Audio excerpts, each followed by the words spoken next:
Amén, que el Señor los bendiga.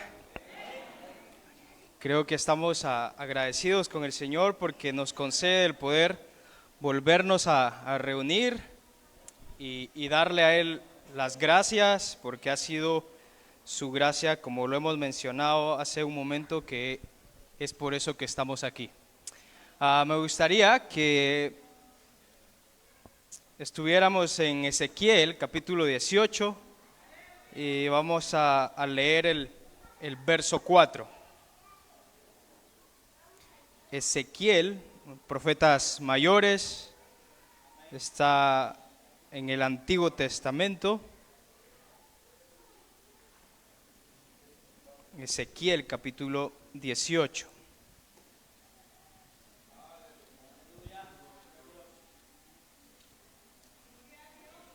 Ezequiel capítulo 18 y verso 4.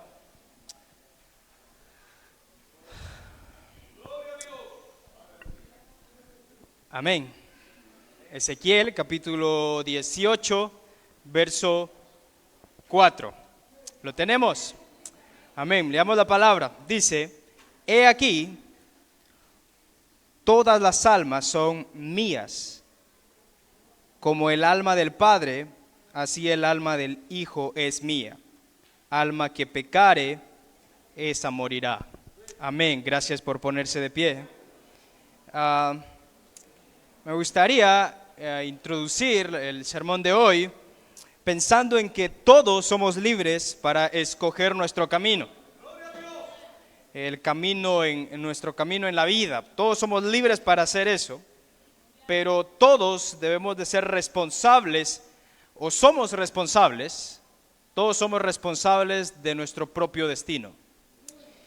Un pensador judío dice que, puesto que Estados Unidos de América tiene una estatua de la libertad en la ciudad de Nueva York, se debería también erigir una estatua de la responsabilidad en la ciudad de San Francisco, al otro extremo del país. Y él sigue diciendo: no importa la nación, país o pueblo que cree que se puede gozar de libertad sin practicar la responsabilidad. De hacerlo, ese pueblo está destinado a la ruina a largo plazo. Y es bien curioso que en la actualidad se habla de eso. Todos somos libres, yo soy libre de hacer lo que yo quiero. De manera que yo puedo elegir lo que yo quiero, pero la situación es que somos responsables por lo que elegimos. Hoy me gustaría dar una breve explicación sobre este capítulo 18 de Ezequiel, porque hay dos cosas que responden en este capítulo que en la actualidad de alguna manera también se manifiesta. Y el primero tiene que ver con el que yo estoy sufriendo. Quizás yo estoy sufriendo porque estoy pagando los pecados de mi padre. Déjenme decirte que eso se escucha entre nuestra sociedad actual. Puede quizás haber alguno de nosotros que haya pensado: porque mi papá pecó, yo estoy así. Ezequiel, capítulo 18 de Ezequiel responde de manera clara a esa pregunta. La otra parte, que es bien dolorosa, y de alguna manera hoy vamos a refutar eso, que tiene que ver con el alma que pecare ciertamente morirá o morirá. Muchos o algunas personas han utilizado esta pequeña frase para excomulgar o sacar a los hermanos que cometieron un pecado y de una vez destituidos de la iglesia. ¿Les suena conocido eso? Lamentablemente, esa pequeña frase de alma que pecare ciertamente morirá la han sacado de su contexto y la han malinterpretado. Entonces hoy de alguna manera me gustaría dar una explicación en su contexto de ese capítulo 18 para que nosotros entendamos estas dos cosas que necesitamos quizás de alguna manera tener un poquito más amplio o recordar de alguna forma. Entonces me gustaría explicar un poquito eso, porque si hay algo que nosotros deberíamos anhelar es entender realmente qué dice la Escritura. Porque por una mala interpretación tenemos una mala práctica y los resultados son muy dañinos. Entonces me gustaría explicar un poquito esto, del capítulo 18. De manera que para poder acercarnos al texto me gustaría explicar un poquito a grandes rasgos lo que es lo que es el libro de Ezequiel, para que luego nosotros nos acerquemos precisamente al capítulo 18. Ezequiel es conocido como uno de los profetas mayores. Le han titulado profetas mayores por lo extenso que es su libro, pero él se dedicó a este ministerio de ser profeta después del cautiverio. Voy a explicar eso. El pueblo de Judá o Jerusalén, o los judíos, fueron invadidos y llevados cautivos a Babilonia. Allá se encuentra Ezequiel en Babilonia, y Dios les había dicho al pueblo, a los judíos, que si no se arrepentían de sus pecados, Dios los iba a llevar al castigo. De manera que el pueblo está allá en Babilonia y están lamentándose por su pecado, están lamentando la situación en la que están. Nosotros estamos aquí sufriendo todo esto aquí, no estamos en nuestra tierra, estos son paganos de alguna manera, estamos en tierra extraña. En ese contexto se encuentra entonces Ezequiel hablándole a este pueblo, porque Dios lo ha levantado para poder hablarle a este pueblo. Entonces en ese contexto se encuentra Ezequiel sirviendo. Pero en el capítulo 18, en el que nosotros hoy vamos a estar, o en el que estamos mencionando, Ezequiel va a tratar un tema muy específico de este pueblo. Y lo que va a hacer es explicarle a profundidad la situación en la que están y por qué están así. Pero para nosotros tener un poco más amplio eso, me gustaría ver un poquito del contexto inmediato, porque eso nos va a ayudar. Y dicho y sea de paso, aquí aprovecho a mencionar un principio que podemos utilizar al momento de leer la Biblia. Normalmente hay un pasaje que nosotros wow, este es bonito, pero a veces lo podemos sacar fuera de su contexto, y eso no lo está diciendo el autor. Hay que leer 3, 4 capítulos atrás para venir a entender qué es lo que está diciendo realmente el escritor en ese texto en el que uno se encuentra. Entonces eso vamos a hacer hoy nosotros.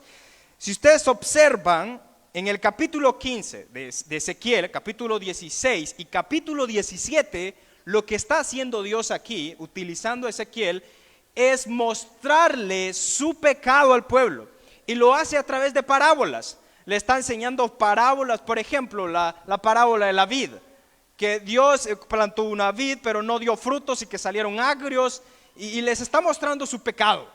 Eso básicamente, le está señalando de que son pecadores. Ezequiel le había hablado al pueblo en estos capítulos anteriores entonces de su gran pecado que habían cometido. Pero en el capítulo 18, entonces es una explicación para que ese pueblo entendiera su culpabilidad. De manera que el pueblo allí en el capítulo 18 había un refrán, y ese es el contexto precisamente de la frase: alma que pecare ciertamente morirá. Vean lo que dice en el versículo 1.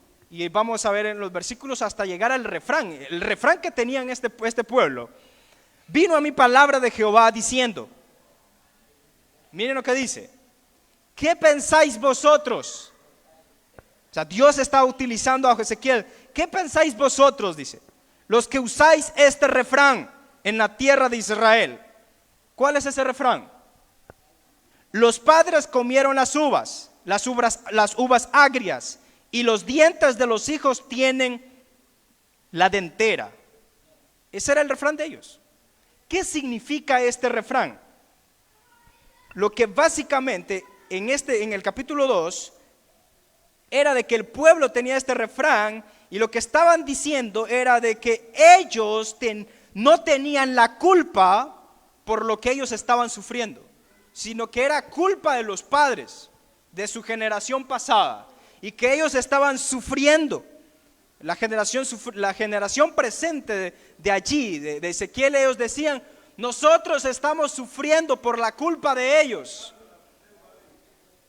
lo que básicamente es este refrán, en otras palabras sería aquí: los padres comieron a sus agrias y los dientes de los hijos tienen la dentera. Lo que básicamente están diciendo es que los hijos sufren debido a los pecados de sus padres. Eso significa básicamente el refrán. El pueblo estaba pensando que el pueblo estaba sufriendo por los pecados que su generación pasada habían cometido. Y es bien interesante que el comentarista Gaetano Sacoba, él interpreta este proverbio y él dice esto: pecaron los padres y nosotros cargamos con las consecuencias. Este es el dicho que esta gente está diciendo.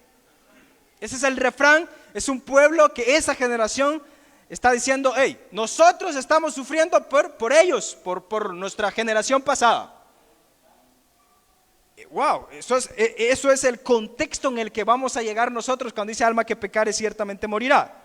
Ahora, debido a esa forma de pensar, Dios mismo, prestemos atención al texto, Dios mismo va a refutar ese proverbio. ¿Por qué Dios va a refutar ese proverbio? Porque ellos están culpando a Dios de que Dios es injusto. Miren, porque con este refrán el pueblo estaba diciendo que Dios era injusto, porque ellos estaban sufriendo por la culpa de otros, y de esa forma ellos no estaban reconociendo su culpa delante de Dios. En esencia ellos estaban acusando a Dios, y de ser injusto, eso estaba atentando el carácter de Dios, porque Dios es justo. Entonces nosotros estamos sufriendo los pecados de nuestros padres. Eso era básicamente, y culpando, en otras palabras, ¿cómo es posible que Dios nos castigue a nosotros, pero nosotros no tenemos la culpa? Fueron nuestros padres. Ese era el pensamiento de ellos. Y Dios mismo dice que ese proverbio está mal. Y en los versos siguientes, Dios mismo explica bien lo que pasa. Y lo que básicamente va a decir Dios es: cada individuo es personalmente responsable ante mí. Todos son responsables individualmente. Por eso en el verso 3 dice: vivo yo, dice Jehová, el Señor, que nunca más tendréis por qué usar este refrán en Israel. He aquí, y miren lo que dice: he aquí, todas las almas son mías. El verso 4. Como la del Padre, como el alma del Padre, así el alma del Hijo es mía. Lo que está diciendo Dios aquí: todos son míos. El alma del Padre, el alma del Hijo es mía. Y luego dice: alma que pecare, esa morirá. ¿Cuál es entonces? Ahora se tiene sentido. ¿Por qué? Porque Dios está diciendo: ustedes creen de que por la culpa de sus padres ustedes están sufriendo. No. Individualmente son responsables. Eso es lo que está diciendo el texto. De manera que la frase alma que pecare, esa morirá, significa que cada persona individualmente es culpable, que si peca individualmente sufrirá el castigo. Ese es el contexto. Del verso 5 al verso 8, lo que va a hacer Dios a través de Ezequiel es poner 3 ejemplos o casos para probar el principio de la responsabilidad personal. De manera que los que aquí van a servir para ilustrar todo esto son 3 generaciones. Si ustedes observan, del verso 5 al verso 9 habla de alguien que es justo, de un padre justo, que no roba, que no adultera, que no se aprovecha de los pobres, y ustedes lo pueden leer ahí. Por cuestiones de tiempo no voy a leerlo, pero tiene que ver con la justicia y el obedecer la ley, la Torá. Y luego del verso 10 al verso 13, a este hombre justo le sale un hijo malo, le sale alguien perverso, alguien que hace todo lo contrario. Si el papá no robaba, este tipo sí roba. todo lo que hacía el padre, él lo hace de manera contraria. O sea que el hijo de este le salió malo. Pero el nieto, del verso 14 al verso 13, aparece que Dios dice, pero si ve que el padre es malo y él hace lo justo, este vivirá, dice. De manera que el hombre justo, el padre, sale justo, hace lo bueno, hace lo recto. Pero el hijo no, hace lo malo. Pero el nieto, que ve la conducta de su padre, pero luego él ve la conducta de su abuelo y él prefiere imitar a su abuelo y hace lo recto, este vivirá, dice Dios. Y en el verso 19 entonces, dice aquí, y si dijeres, ¿por qué el hijo no llevará el pecado de su padre? ¿Por qué? ¿Por qué el hijo no llevará el pecado de su padre? Porque el hijo hizo según el derecho y la justicia, guardó todos mis estatutos y los cumplió. De cierto, vivirá. El alma que pecare, cuando se refiere al alma, la vida, la persona que pecare, esa morirá. El hijo no y miren lo que sigue, el hijo no llevará el pecado del padre, ni el padre llevará el pecado del hijo. La justicia del justo será sobre él, y la impiedad del impío será sobre él. Hermanos, de manera que cada persona es responsable ante Dios. De eso habla el capítulo 18. ¿De qué está hablando el capítulo 18? Del verso 1 hasta el verso en el que leímos, hasta el verso 20. ¿De qué está hablando ahí? Está hablando de la responsabilidad individual.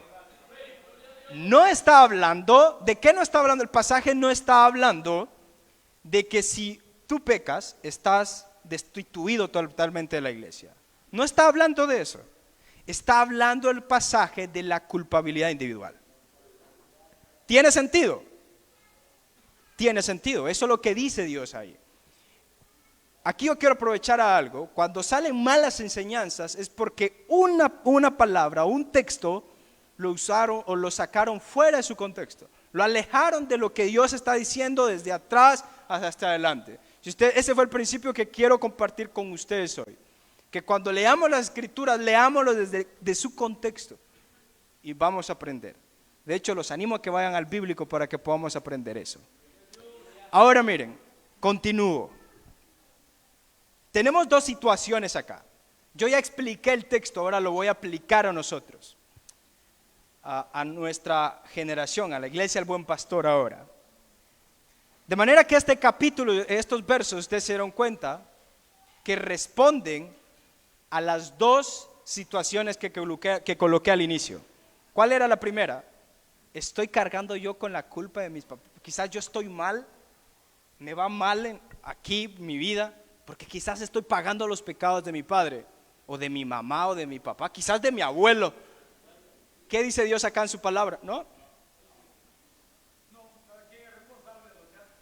Cada quien es responsable por su vida. De manera que cuando lleguemos ante Dios, Dios no va a preguntarle a alguien de nosotros, y tu papá va a pagar tus pecados, así que tranquilo. O llega el padre, no, tranquilo, tus hijos van a pagar tu pecado. No hay pena. Cada quien es individual. De manera que individualmente debo de acercarme al Señor y confesar mis pecados y creer en la obra de Jesucristo.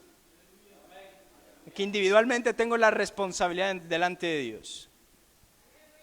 Pero eso no significa que estemos quitándole la responsabilidad a los padres de poder instruir a sus hijos. No estamos diciendo eso. Tienen la responsabilidad de instruir a sus hijos. De manera que aquí también responde a la siguiente situación que coloqué al inicio. Alma que pecare, entonces significa que cada uno es responsable ante Dios. Ya, por su pecado. El texto está hablando de esa responsabilidad que cada uno tiene delante de Dios. El texto no dice si el hermano que peca hay que sacarlo de la iglesia. ¿Dice eso el texto allí? ¿Dice eso el texto ahí, hermanos? ¿Verdad que no dice eso? Ahora, cuando nosotros leamos la escritura, tenemos que leerla, el pasaje en su contexto, en la circunstancia en la que está. ¿Qué tenemos que hacer aquí?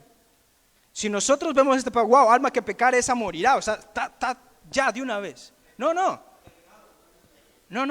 hay que verlo en su contexto. Y la forma de verlo en su contexto es que tengo que verlo, wow, ¿qué está pasando en el libro de Ezequiel? ¿Qué está pasando 3, 4 capítulos atrás? ¿Y qué está pasando adelante de este capítulo?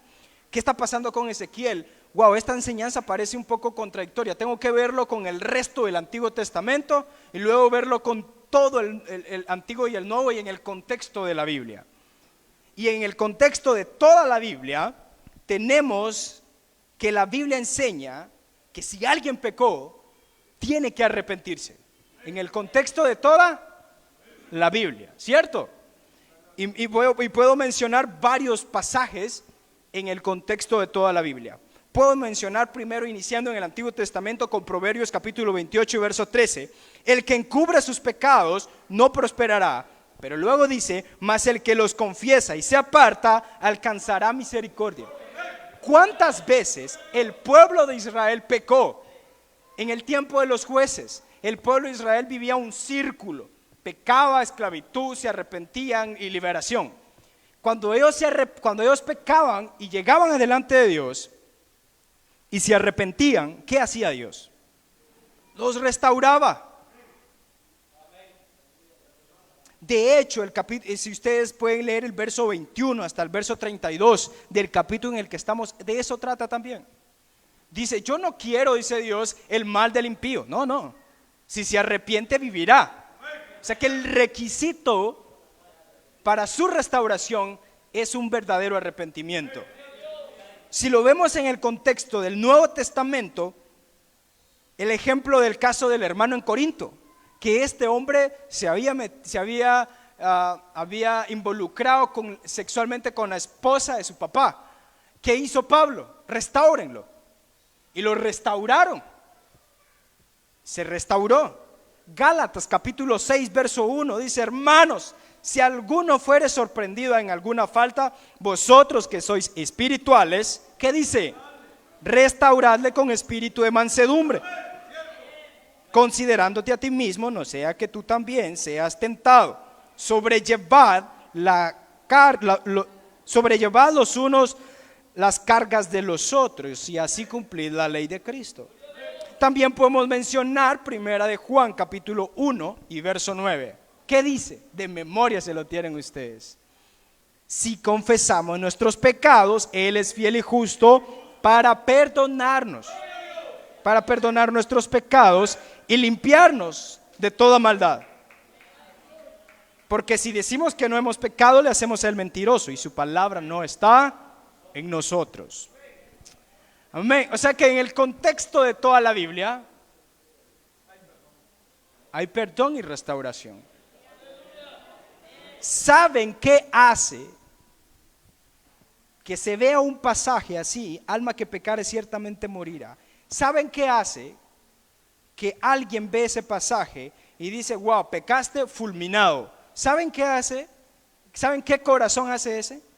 Un corazón altamente legalista, que no hace uso de misericordia, que no hace uso de gracia y que quizás posiblemente él no ha experimentado la gracia.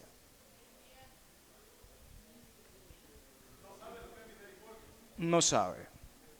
Y es posible que él no haya, quizás suena muy duro, quizás suena muy drástico, pero quizás él no está recibiendo la gracia de Dios o no está disfrutando esa gracia. Porque en el contexto de toda la Biblia sí hay, y lo hemos visto. El pasaje, si ustedes se dieron cuenta, nosotros mismos lo leímos, lo vimos en su contexto, y Dios mismo está hablando de eso, está hablando de la responsabilidad de cada uno. De manera que, hermanos, yo quiero continuar los minutos que me restan explicando esto. Nosotros, y hoy vengo un poquito como en el sentido de aprendamos a leer la Biblia o leámosla de esta manera. En ese sentido vengo hoy. Siempre que nosotros nos acerquemos a leer la Biblia, tomemos en cuenta varias veces el principio que hoy les mostré a ustedes. Leamos la Biblia en su contexto. Voy a hacer un repaso breve para que ustedes aprovechen utilizarlo, porque a veces nosotros no sabemos cómo leer la Biblia porque no sabemos cómo hacerlo. Primera cosa que yo tengo que hacer para poder disfrutar del contenido bíblico, lo que tengo que hacer es no leer un capítulo hoy en Efesios y leer un capítulo mañana en Génesis y luego venirme otra vez a Corintios y luego pasarme para Isaías, un capítulo hoy aquí, otro capítulo hoy allá. ¿Alguien ha leído la Biblia así alguna vez?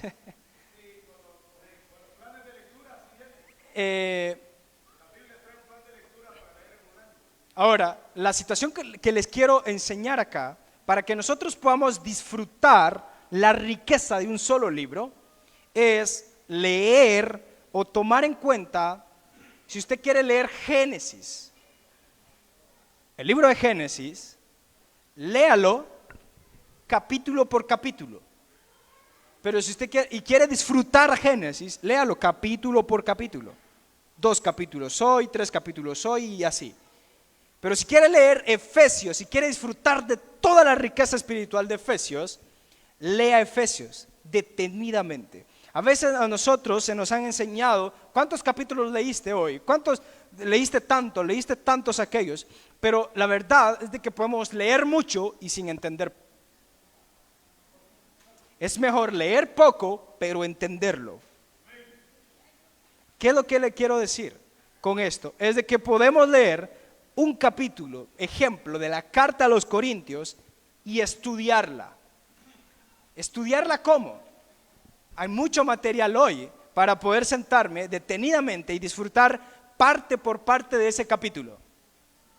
Y de versículo, por ejemplo, hay palabras que yo no entiendo, yo puedo investigarlas. Hay mucho material hoy para poder estudiar palabra por palabra, capítulo por capítulo, versículo por versículo. Y así disfrutar de todo. Creo que nosotros no crecemos en nuestro conocimiento de las Escrituras porque no lo hacemos de esta manera. Y no crecemos. Ahora, por eso quise hacerlo de esta manera, para que ustedes se den cuenta cómo estudiar un pasaje en su contexto. ¿Se dieron cuenta cómo nosotros estudiamos este capítulo hoy rápido y entendimos bien qué está diciendo allí? Porque lo leímos en su contexto. Pero si nosotros leemos un capítulo salteado, no vamos a entender bien el hilo del pensamiento del autor quien está escribiendo. Porque Pablo tiene un hilo de pensamiento. Él está tratando temas en específicos en sus cartas. Entonces nosotros podemos ir de esa parte por parte y sacarle el mayor provecho a cada capítulo, a cada tema que él está hablando. ¿Ya? O hacer notas, y en esto yo quiero agregar esto, hacer notas. ¿Cómo hacer notas? Yo leo el capítulo 1 y voy anotando las palabras que yo no entiendo y luego las investigo. Luego me acerco otra vez y leo otra vez el capítulo y como ya sé el significado de las palabras, entonces todo ese texto cobra sentido y uno se queda así como, eso está diciendo allí. Y yo estaba mal, yo lo entendía mal. ¿Ya? Entonces ese es el reto de hoy. Yo expliqué hoy un tema controversial en su contexto y utilizando esta herramienta que les estoy dando. Y de hecho, aprovecho a invitarlos a que aprendamos juntos y vamos a iniciar el Instituto Bíblico ya el 25 de febrero. Quiero animarlos otra vez a disfrutar el texto bíblico en ese sentido. De manera que me gustaría que se pusieran de pie y oráramos al Señor y diéramos gracias porque Él es bueno y tenemos esa riqueza de su palabra y démosle gracias a Él.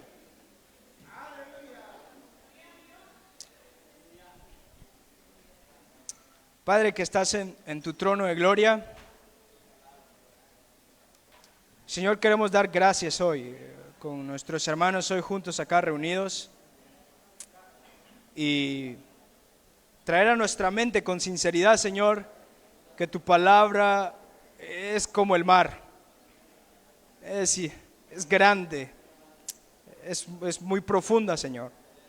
Y hoy nos tomamos el tiempo para meditar poco tiempo y entender un pasaje, Señor, y aprender de esto y cómo estudiar el resto de tu palabra.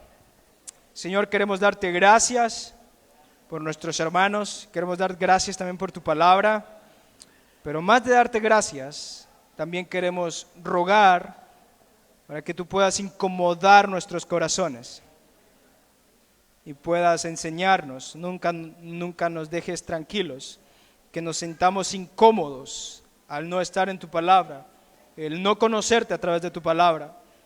Señor, lamentamos la situación en la que estamos por nuestro poco interés por conocerte a través de tu palabra. Pero hoy también queremos rogar gracias, Señor, y poder, Señor, rogar para que tú puedas inundar nuestro corazón, que tengamos sed por tu palabra y recordar lo que dice el Salmo 42. Nuestra alma tiene sed del Dios vivo. Señor, muchas gracias por todo lo que haces en nuestras vidas. Te alabamos porque eres bueno y eres grande en misericordia. Ayúdanos, Señor.